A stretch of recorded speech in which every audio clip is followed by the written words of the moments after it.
पिछले 10 साल से धीरे धीरे करते करते और अब पिछले कुछ सालों में तेजी से दिल्ली की कानून व्यवस्था बद से बदतर होती जा रही है। और खास तौर से 2019 में जब से अमित शाह जी गृह मंत्री बने हैं तब से दिल्ली की व्यवस्था और ज्यादा खराब होती जा रही है। इनसे दिल्ली संभल नहीं रही है। आए दिन मर्डर हो रहे हैं, एक्सटॉर्शन की फिरौती की कॉल्स आ रही हैं लोगों को, ओपन गैंग वॉर, खुलेआम शूट आउट चल रहे हैं। जो फिल्मों में देखा करते थे वो आज दिल्ली का हाल हो गया है।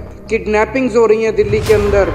ग्रेटर कैलाश में 13 सितंबर को 10:30 बजे रात को एक जिम ओनर नादिर शाह, उसको कथित तौर पे लॉरेंस बिश्नोई के एसोसिएट्स ने गोली मार के उसकी सरेआम सड़क के ऊपर हत्या कर दी। 20 सितंबर को ही ग्रेटर कैलाश में एक म्यूजिक कंपोजर था अमन बत्रा, उसको एक लॉरेंस बिश्नोई के ही कथित तौर पे एक एसोसिएट की कॉल आई 5 करोड़ रुपए फिरौती डिमांड करते हुए। 30 सितंबर को वसंत विहार में real estate developer gets a WhatsApp call from a man claiming to be US based gangster and Lawrence Bishnoi associate Goldy Brar, और 2 करोड़ रुपए की फिरौती मांगी जाती है उस रियल एस्टेट डेवलपर से। और ये लॉरेंस बिश्नोई कौन है? अमित शाह जी को बताना पड़ेगा कि लॉरेंस बिश्नोई को क्या भारतीय जनता पार्टी ने खुलेआम संरक्षण दे रखा है।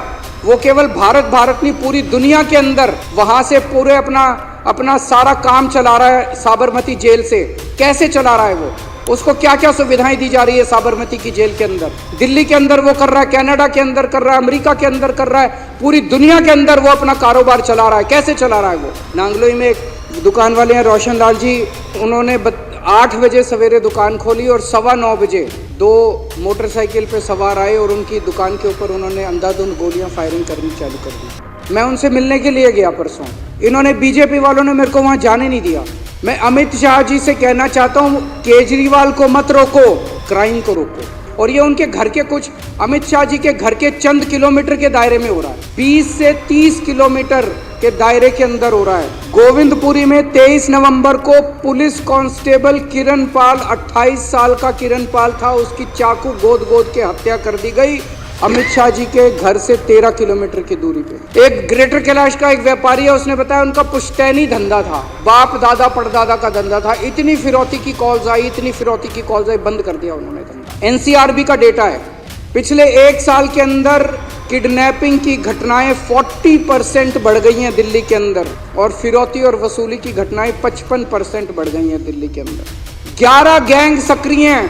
व्यापारियों ने साउथ वेस्ट दिल्ली ले लो, द्वारका ले लो, ग्रेटर कैलाश ले लो, अलीपुर ले लो, नांगलोई ले लो, ऐसे लगता है जैसे इन्होंने अपने इलाके बांट रखे हैं।